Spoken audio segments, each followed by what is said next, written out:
Voilà, je déclare la séance ouverte. S'il y a des remarques à formuler par rapport au précédent, au dernier PV.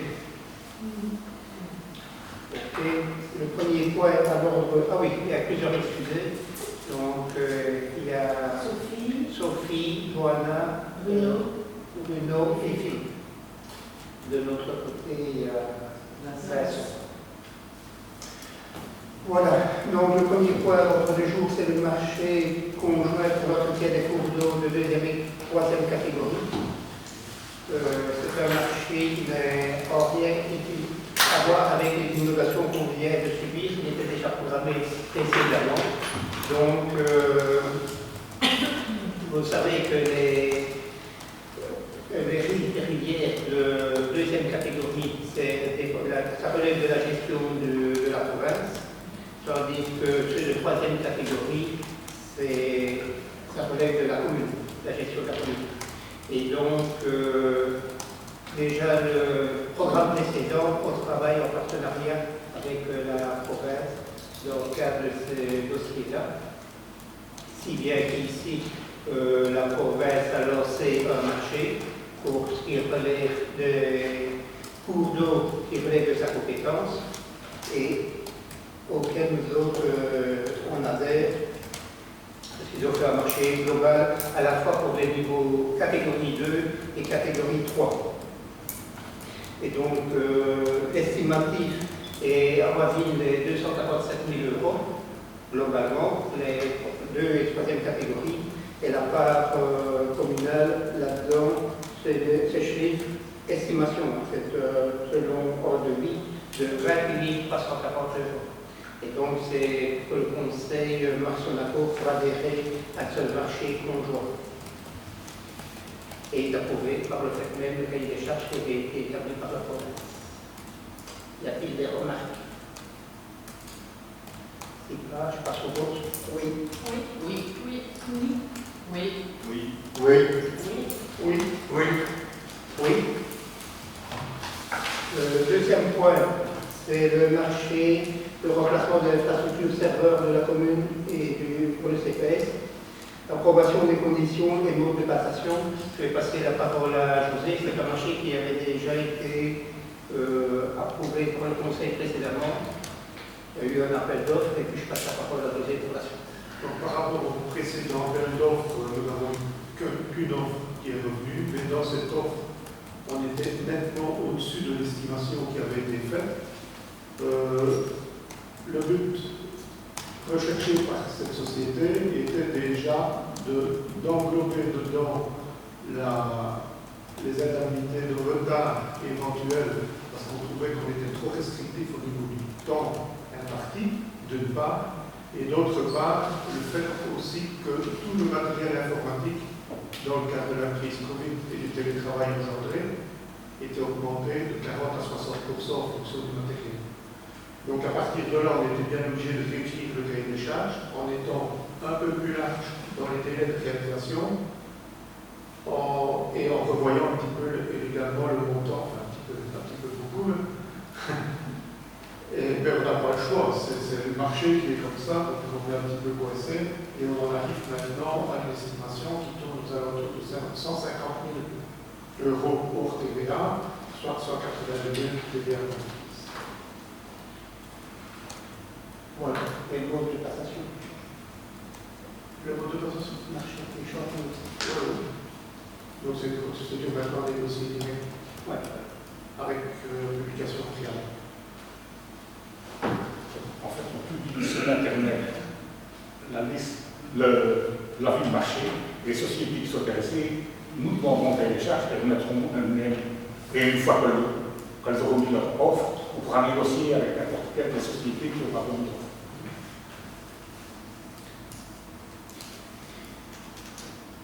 Et puis, je souhaite un complément d'information ou pas? Juste une petite remarque, on a touché un gros chat. Le point 2, il manque une phrase au niveau du score, de la proportion des scores. Je l'ai déjà corrigé, je vais envoyer un chat. C'est histoire d'avoir les mêmes critères à la fin de la proportion. Il manque une phrase. Ok. À d'autres remarques? Passons au vote.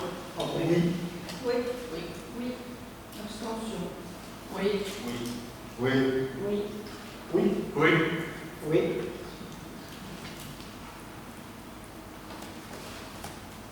Le point 3, renouvellement des gestionnaires de réseau de distribution d'électricité. Donc, les gestionnaires de réseau de distribution, c'est GRD. Et donc, on fait un appel public pour donc d'initier un appel à la candidature de sélectionner un candidat gestionnaire de réseau de distribution pour la distribution d'électricité sur le territoire, en fonction des différents critères. Et alors, on consulte différents opérateurs qui sont déjà habilités à travailler sur le territoire wallon et on verra qui répondra à cette offre. Une obligation. Oui. Pas de remarques? Passe au vote? Oui. Oui. Oui. Oui. Oui. Oui. Oui. Oui. Oui. Oui. Le point suivant, zone de police Famenne-Ardenne. Donc, la zone de police est intéressée d'utiliser des caméras mobiles portatives du type Bodycam sur la zone de police et donc sur le territoire communal. C'est une autorisation qui relève de la compétence du conseil communal.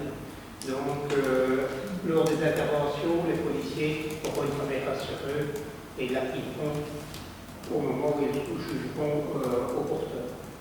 C'est eux qui jugent du moment opportun ou bien dès qu'ils sont en intervention, quand ils arrivent, ils arrivent? C'est normalement, c'est quand, au départ, c'est pas quand ils seront en intervention. C'est ça qui sont. Oui. Mais, comment? Il y a intervention, je veux dire, un peu, n'est pas, je veux dire, hors milieu citadin, en ce sens qu'il y a quand même beaucoup de membres de la police de proximité qui connaissent la plupart des concitoyens quand ils vont se rencontrer, pour enclencher nécessairement leur caméra. Mais bon, ça peut être. Comment est-ce que je veux dire? Allez, maintenant que la police, on les critique tout le temps là, en disant que oui, il y a beaucoup. J'ai encore entendu là ici avant de venir un jeune à Scarbeck là, qui est décédé. Les parents disent que c'est à cause d'une base policière, quoi, qui a en réalité couru tout, comme ça. Et alors la police dit autrement, bon, ben, le bourgmestre a dit qu'ils allaient examiner les caméras. Donc si les policiers ont des caméras sur eux, ce sera plus facile pour... Donc à la fois ça officialisera le propos d'échange verbal, puisqu'il se pourrait que parfois, et savoir qui commence entre oui, voilà, oui. Maintenant, ce qu'on ne dit pas, qu'on ne dit jamais, je vois mon cousin de Poulet, c'est moi qui sais très bien, c'est qu'à chaque, ça se passe tous les mois, chaque fois, il y a 2 ou 3 agents qui ont été agressés et pour qui on doit quelque part, on doit les défendre. Donc c'est toujours bien de dire, ne pas dire, ouais, il y a un problème aussi d'éducation, Oui, aussi. mais il faut regarder ce qui se passe aussi du côté des forces de l'ordre. Oui. Je pense que c'est sécurisant. Oui, on ne peut pas arriver aux autres, c'est sécurisant. C'est les données. Voilà. Et les factuels. Alors, notre remarque, passe au vote, oui. Oui. Oui. Oui. Oui. Oui. Oui. Oui. Oui. Oui. Oui. Le point 5, modification du statut administratif et pécuniaire du personnel communal, parce que le dossier est entré. Merci. Donc ici, il y a 3 modifications. Première modification, c'est une modification qu'on retrouve dans le statut pécunier, de savoir que jusqu'à ce jour, pour pouvoir percevoir une allocation de fonction supérieure, il fallait au moins effectuer un remplacement pendant 1 mois, mais de façon ininterrompue. Donc c'était déjà exceptionnel, pas peut-être pendant les congés de vacances, c'était déjà exceptionnel quand le remplaçant percevait son allocation de fonction supérieure. Donc nous, ici, ce qu'on demande en modification, qui a été accepté par le syndicat, c'est d'octroyer la fonction supérieure à partir du premier jour de remplacement. Ça, c'est là, comme ça se passe dans beaucoup d'administrations. La deuxième modification concerne le congé de paternité pour les agents statutés. Là, simplement, on modifie notre statut, donc comme ça se passe ailleurs, parce que la proposition ne vient pas d'ici, et naturellement de la région. Donc pour les agents statutaires, dans le statut administratif, on supprime les, là, le statut, on supprime donc la phrase 10 jours ouvrables et c'est remplacé par 15 jours ouvrables à partir du 1er janvier 2021, donc avec effet rétroactif, jusqu'au 31 décembre 2022. Et à partir du 1er janvier 2023, là, on va passer à 15 jours ouvrables donc pour le pays. Troisième modification, toujours dans l'administratif, là c'est en termes d'évolution de carrière vers le D4. Vous savez qu'pour obtenir une évolution de carrière, on ne passe par l'examen, mais il y a deux façons d'obtenir une évolution de carrière, soit par l'ancienneté, il faut plus de temps, soit en suivant des formations. Et donc ici, donc dans les formations qui sont dispensées, on supprime donc dans les chapitres 4 ouvriers ici, donc c'est quelque part ouvriers qualifiés. Et donc, on supprime les 10 périodes de déontologie sont supprimées. Parce que la déontologie, très souvent, c'est réservé au chef. Tenue d'ordre, par exemple, à chaque équipe. Voilà. Ça, c'est les trois modifications. Voilà. Oui, j'avais une question. Le comité de consultation et de négociation des directeurs financiers, ils ont donné leur accord. Et les syndicats sont d'accord aussi pour c'est l'ordre du comité, oui, parce que ça, comme c'est statutaire, c'est de la, même pas de la concertation, c'est de la négociation. Naturellement, le syndicat ne va pas refuser ça. Oui. C'était plus pour Oui, et alors, je voulais aussi une autre remarque. Pourquoi est-ce qu'on n'a pas intégré le congé de circonstance? Ici, les congés ici pour naissance, c'est repris dans le congé de circonstance. Oui, mais pour décès. Pour décès. Ah, mais non, ça change. Ça va passer à 10 jours. Mais c'est pas pour les communes. C'est pas encore. C'est uniquement pour le privé. Oui. Ah, d'accord. C'est fait par la. Le public n'a pas encore. Donc, ça va changer sur l'année prochaine. On devra revoir ça aussi. Ah oui, c'est une exotique. C'est dans l'accord cadre signé entre les syndicats interprofessionnels et le gouvernement. Mais ça vient pas chez nous. Mais pour le moment, c'est une exotique. Et ça s'appliquera aussi au CPS. Ah oui. Ah bah oui, c'est l'organe de tutelle CPS, c'est exactement la même chose. Voilà. Pas d'autres remarques? Passons au vote. Oui.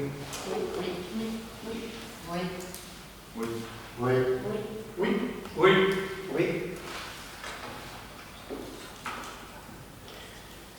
Point 6, recrutement d'un directeur financier pour la commune et le CPS.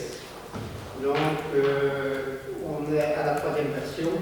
Donc, il y a déjà eu un recrutement à la fois au niveau interne par promotion et par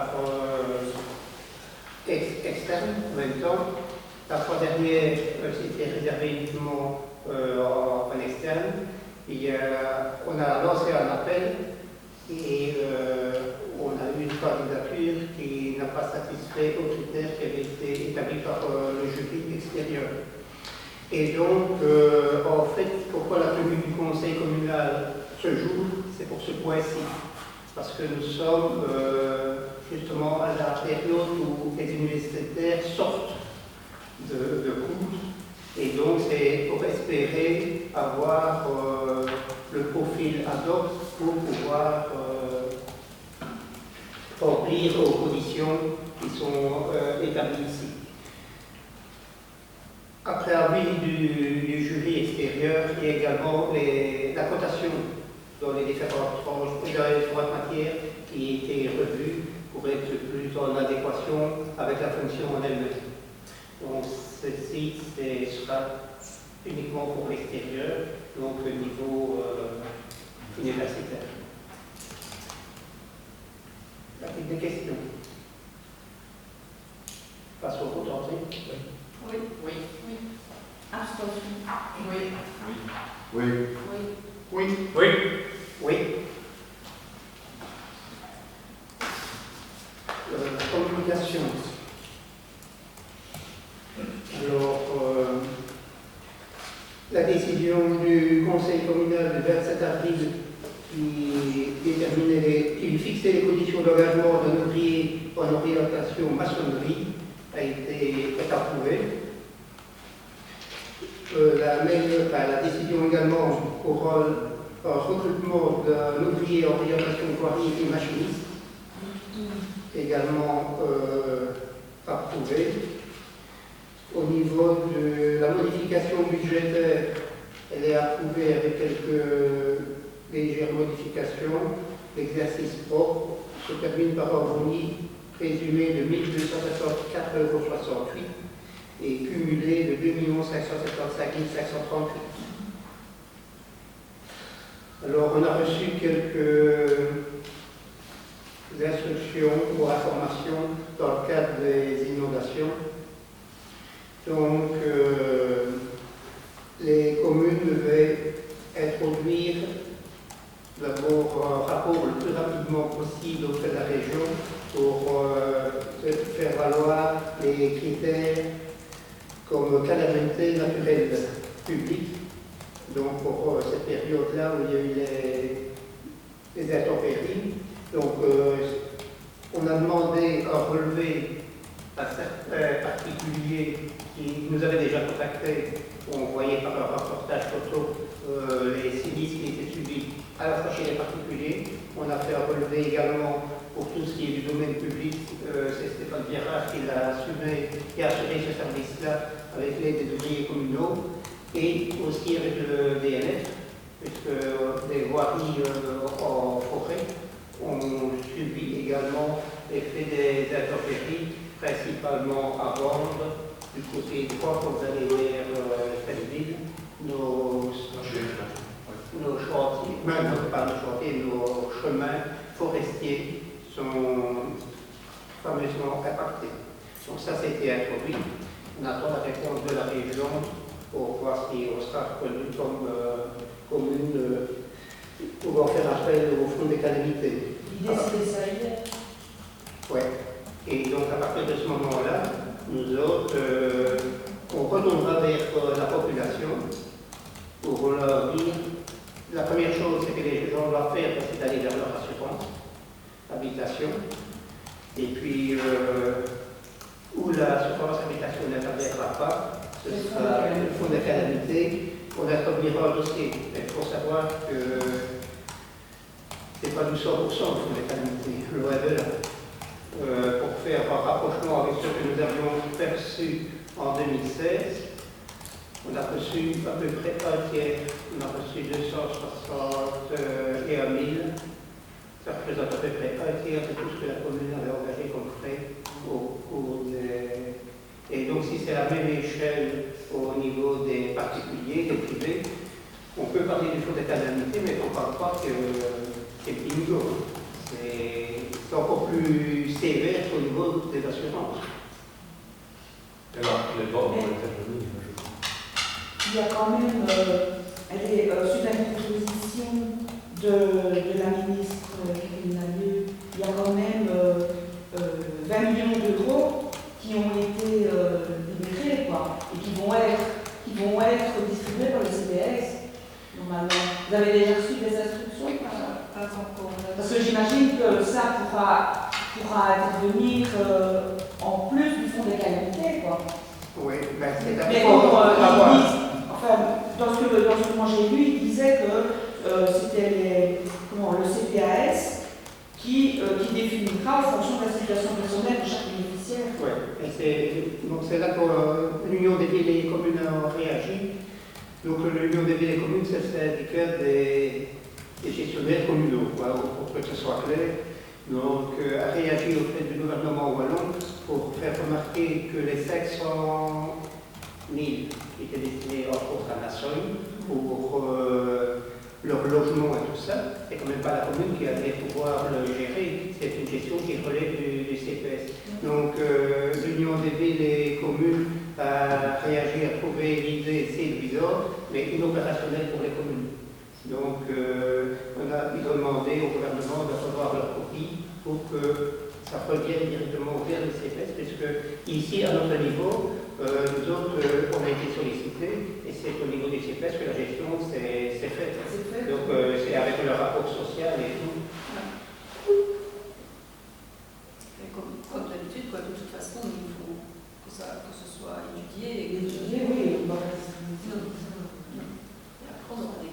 Donc, moi, ma réaction, mais ça je l'ai déjà communiqué à la presse, je ne comprends pas pourquoi on reçoit, la région wallonne nous programme une telle subvention au niveau du relogement.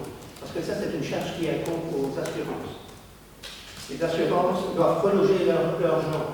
Donc maintenant, on reçoit des sommes pour des gens qui n'auraient pas d'assurance, et qui pourraient intervenir par le fonds des calamités, on pourrait prendre la compensation. Mais ici, de toute façon, ça va aller. à quoi les sommes sont allouées, si c'est uniquement pour le logement ou pour autre chose. Les 500 000, c'est pour le logement. Là, il y a deux enveloppes. Il y a une qui était principalement pour le logement. Mais les 500 000, C'est pour le logement. et ça vient des 20 millions qui ont été... Non, la Lyon c'est différent. La Lyon c'est au niveau fédéral. Ici c'est la région. Ah, c'est la région qui a mis. Et du fédéral, on n'a pas eu aucune note à ce sujet. Aucune note à ce sujet. Donc, ce qu'on a reçu les informations, c'est par la presse, parce que les instructions arrivaient le lendemain ou sur le lendemain que la presse était déjà informée. Le prêt de 2500 € pour les personnes, il ne faut pas croire que la commune va recevoir les 2500 et pouvoir les distribuer. C'est tout d'abord, il faut être certain que la personne va être indemnisée, est assurée et va être indemnisée. On peut leur faire une avance. C'est tout à fait loufoque. Moi aussi, je ne le comprends pas, parce qu'au niveau des compagnies d'assurance, ils font déjà une avance, directement. S'ils ont délégué au niveau des assurances, l'avance, elle arrive directement. Et cette nécessité-là, on doit passer par le CRAC, on va se retrouver par le CRAC, et ça veut dire que la commune doit prendre l'engagement que si la personne ne le rembourse pas ou n'est pas indemnisée, c'est la commune qui assume. Pour moi, ça concerne surtout ceux qui n'ont pas d'assurance Oui. habitation. Oui. Comme en Belgique, ce n'est pas obligatoire. En France, c'est obligatoire. Sinon, Oui, c'est plutôt à ce niveau-là. Mais tout ça relève plus du niveau CPS au niveau communal. C'est vrai que le bourgmestre qui dit qu'il faut reloger, mais c'est le CPS qui reloge. et au niveau européen, là, le ministre Ducrot a dit qu'il allait demander à la création d'un fonds Européen. de solidarité. Oui. Mais vous n'avez pas eu non plus Par la presse, on en sait autant que vous. Donc le problème, ici, la communication et l'Union des villes et communes l'a fait remarquer. La communication, déjà, il devrait y avoir une concertation entre la région et l'Union des villes et communes. Quand ils prennent une disposition, ils impliquent les finances communales, parce que, par exemple, les 2500 €, si la personne ne rembourse pas, ce n'est pas la région qui douille, c'est la commune qui douille. Donc on fait prendre des engagements par les communes, sans concertation avec notre représentant au niveau de l'Union des villes et communes. Donc ça aussi, l'Union des villes et communes a fait remonter que la concertation pourrait intervenir préalablement. C'est vrai qu'ils interviennent dans l'urgence, on n'en disconvient pas, mais... Il y a beaucoup de référendums. Oui. Mais bon, le fonds de calamité européenne, quand même. Ah, c'est espéré. Bah, Espéré pour la région wallonne, parce que jusqu'à présent, la région wallonne, c'est quand même tout de toute façon nous tous qui le finançons. C'est quand même nous. Et comme le vent. Oui, de ce sens. Donc il y avait eu ça, alors il y avait eu l'information pour congé exceptionnel pour le cas de force majeure, ça n'a pas été d'application. Subvention aux communes touchées par les inondations, donc là ça parlait justement des 2500 € et pour relancer les travaux de reconstitution des infrastructures communales, donc certaines communes ont perdu tout leur matériel, toute leur informatique était noyée. Voilà. Donc pour ça c'était pour cet argent-là devait servir à la mise en circuit des services communaux. Et alors, il y a eu ici, pour les points APE, ça, donc les communes, ça c'est une aide qui est claire, c'est qu'on peut faire appel jusqu'au 3 septembre pour faire des engagements, soit ouvriers ou employés, dans le cadre de la gestion de fonds des calamités principalement. Donc, pour qu'il y ait des ouvriers supplémentaires, et pour le déploiement par exemple, ou pour assister nos fonctionnaires employés communaux pour instruire tous les dossiers. Maintenant, ça serait bien aussi, à ce moment-là, si on doit engager, d'envoyer aussi vers le CPS, parce que si on doit refaire, gérer des trucs en plus, il nous faudra du personnel en plus. Ici, on a sollicité, on n'a pas encore fait, on a demandé au problème on a établi des profils pour voir s'il y avait dans la réserve chez eux des personnes qui étaient des profils pour répondre à nos besoins. Et nous avons. Celui de l'administratif, il y avait aussi. Oui. C'est-à-dire qu'on imagine plus directement les gens sur le terrain. Parce que pour moi aussi, il y a certains qui sont loin. C'est mon partenaire ici. Donc, Oui, mais sinon, on a du travail en plus sur CPS. Moi, ça me prend encore de toute façon. Oui. Le travail, c'est pas vraiment CPS. et donc ici, on parlait également, on a déjà évoqué tout à l'heure, c'était les mesures pour reloger les personnes.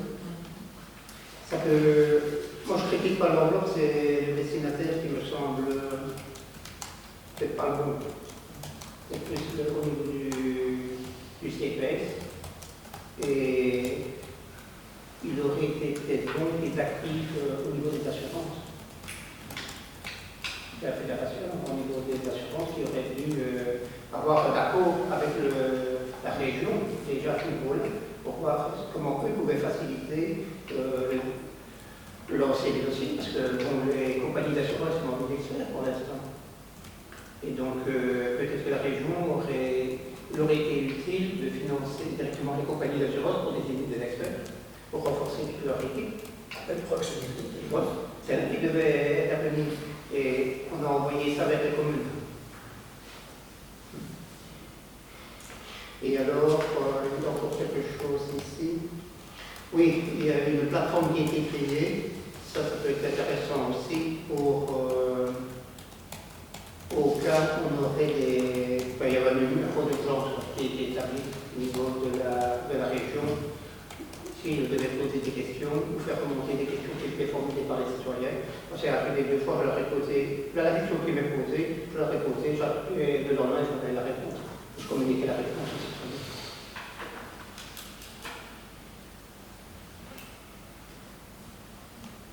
Et alors, on a des dotations, ça, on a reçu ça hier. Dotation exceptionnelle octroyée aux communes touchées par les inondations du mois de juillet 2021, aide financière pour logistique et moyens matériels et humains pour le nettoyage et le déblayement ou toute autre action selon les réalités du terrain, sans justificatif.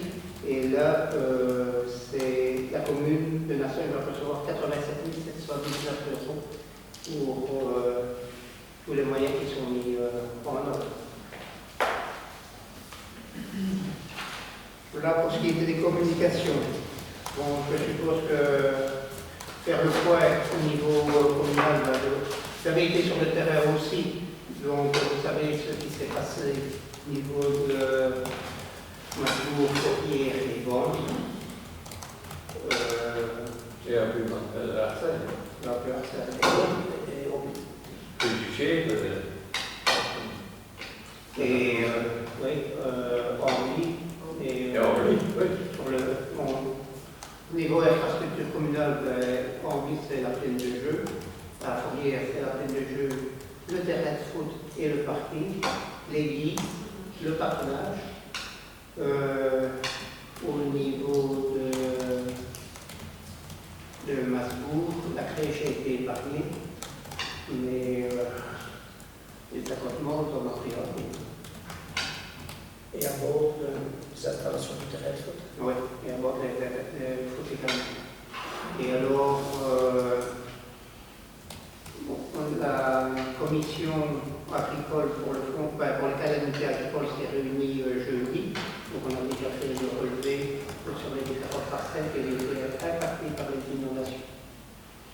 pour ceux qui ont sur leur terrain, des débris ou des pierres ou ce qui est arrivé des pots, des cours d'eau, ça incombe, l'enlèvement incombe au propriétaire.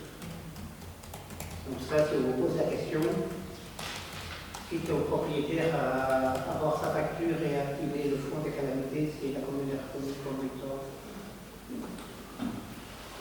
Comme je disais tout à l'heure, le fonds de calamité, c'est pas un jackpot, parce qu'il y a déjà une franchise.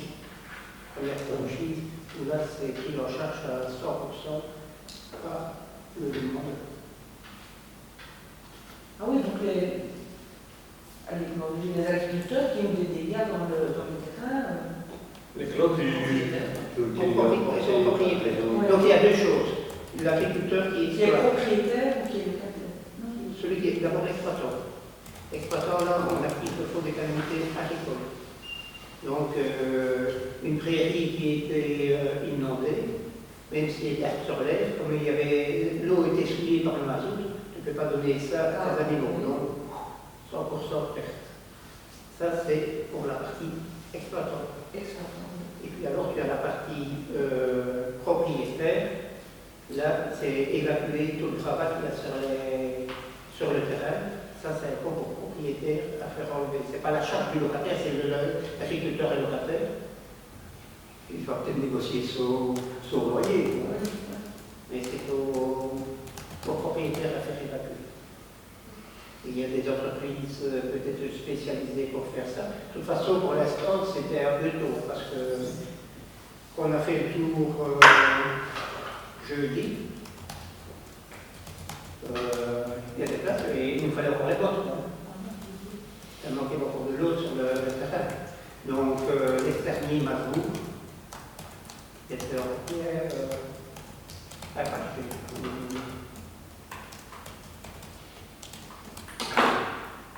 Voilà, ce qui était Et je voulais aussi poser une question. Oui. Pourquoi est-ce qu'il y a eu de l'eau dans les caves à la salle crue? C'est à la salle crue qu'on a dû évacuer les pelés, tout ça? Oui. Et comment se fait-il qu'il y a eu de l'eau là?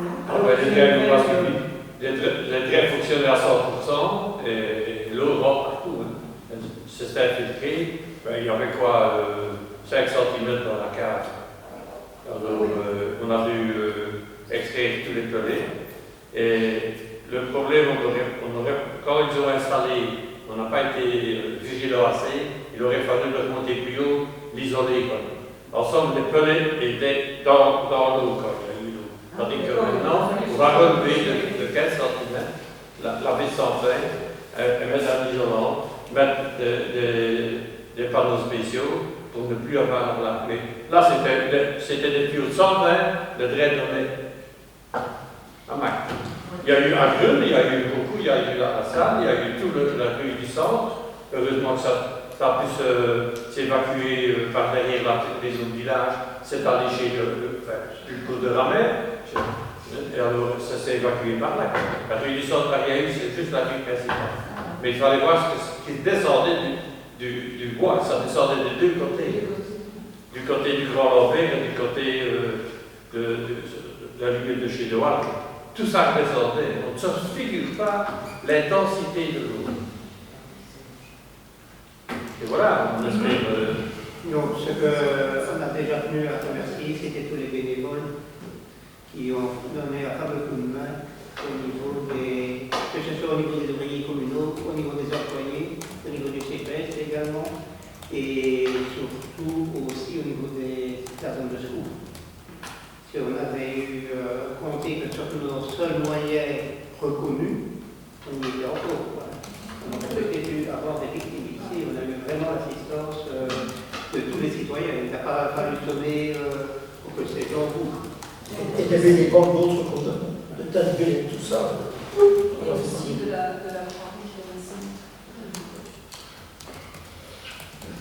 Le problème, c'est la communication qui est un défaut.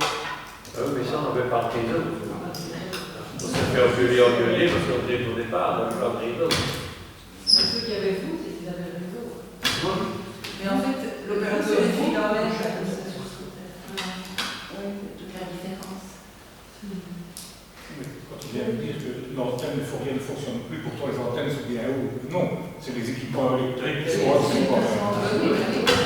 Je pense que c'est les opérateurs Proximus qui étaient. Les cours impactés, je pense que ça. On aurait une note de crédit pour la période qui coule. L'antenne de forêt n'est pas encore accessible par un véhicule, ils ne sont même pas allés jusque-là. Mais ce qui a aussi bien fonctionné, c'est la coordination avec les pompiers. Ça, je le répète souvent, parce que les pompiers étaient formidables, formidables. Il y en a qui ont resté 2 jours sans dormir, tellement ils étaient sollicités partout. Alors, quand il y a eu la chose de courant, la panne de courant, on a frôlé la catastrophe. À 5 minutes près, la centrale à eau, elle y passe. Alors, ils ont dû tout couper et tout. Alors, le problème qu'il y a maintenant, c'est des belles petites lapines extérieures à ras du sol. Hein, c'est plus esthétique, c'est plus beau. Et quand l'eau est dedans, il n'y a plus personne qui sait ouvrir. Il faut attendre qu'elle s'évacue et on est sans courant. Ça, c'est le problème. Moi, je dis toujours le projet pour finir qu'on ne le maîtrisera plus. Mais les pompiers aussi, une coordination. Il y a quand même des zones qui n'ont jamais eu d'eau et qui ont été impactées. C'est vraiment exceptionnel, quoi. Enfin, voilà, maintenant. Mais il est tombé combien 150 au mètre carré. Allez. Regarde, top 30, on est déjà. Et ça a été sur 2 phases, quoi. Hein. Ça a été 40 minutes, puis ça a. Mais c'est un petit peu partout, hein, ces trucs exceptionnels là. Quand on voit les grelots qui est tombé dans le nord de l'Italie, là, c'est pas ça comme des tombes. C'est énorme. Des villages qui flambent tout seuls. Oui, mais ça devient plus que plus bas. On se demande toujours ce qui va arriver, quoi. Encore à ça, je vais juste poser une petite question. Quand on accorde un permis de bâtir, on demande toujours au GISEL et tout ça. C'est automatique? Oui, GISEL d'office. D'office. Quand on sait que c'est en. Parce que c'est pratiquement le moment. Et j'avais encore une autre question, parce que je l'ai entendu juste avant de venir, on en a parlé. La SPPE allait faire un geste pour les sinistrés qui allait donner 10 mètres cubes de trucs, mais Ah oui. des personnes qui allaient, comme nous, la commune, on a un propre réseau. Oui. La commune va aussi La réponse que j'ai donnée, c'est les assurances. Que les assurances payent, on paye des primes, ça fait partie des dégâts. Déjà, quand il y a un incendie, la commune, les pompiers vont se faire un incendie, c'est quand même la collectivité qui paye. Oui. C'est déjà pas normal. Moi, je l'ai déjà dit plus d'une fois au niveau des compagnies d'assurance, c'est à vous de payer l'eau. Autrement, je vous laisse brûler, moi. C'est votre bien que vous assurez. On aimerait tous les services publics se mettre à plat d'or pour les assurances. Et que les assurances payent, on paye suffisamment pour sécuriser la visite. Non, mais bon, ici, j'ai entendu cette information là aussi, je me dis encore un cadeau pour les assurances. Et surtout un cadeau pour ceux qui ne sont pas suivis, parce que les assurances, ils payent donc le nettoyage. Le nettoyage, donc il y a un neuf et l'autre, tu sais, non. Je sais qu'ils payent ça. Oui, ils payent. Et le problème, c'est que certaines personnes n'auraient pas d'assurance, et ça, on pourra encore voir à ce moment-là, et de manière générale, non.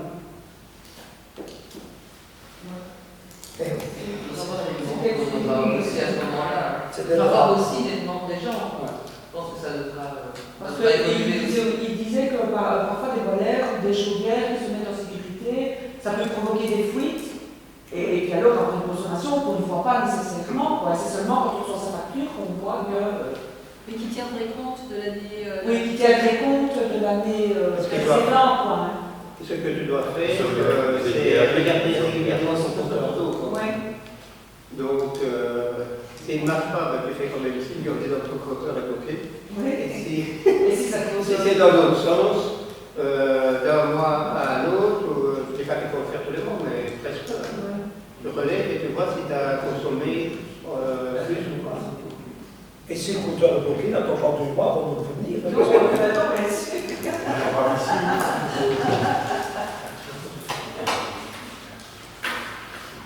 rien d'autre comme remarque?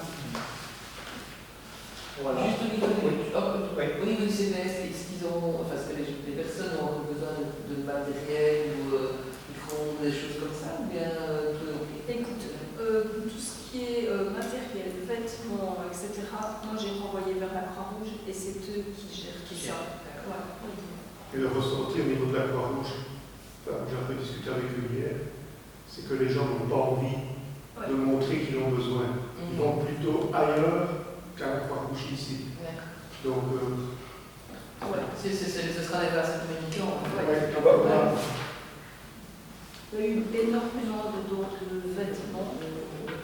Et là, ça a débordé. Et donc, la Croix-Rouge a décidé de ramener à sa vestiboutique. Et le supplément sera envoyé vers d'autres endroits. C'est une chose comme ça. Ok. Voilà, merci. La séance publique est levée.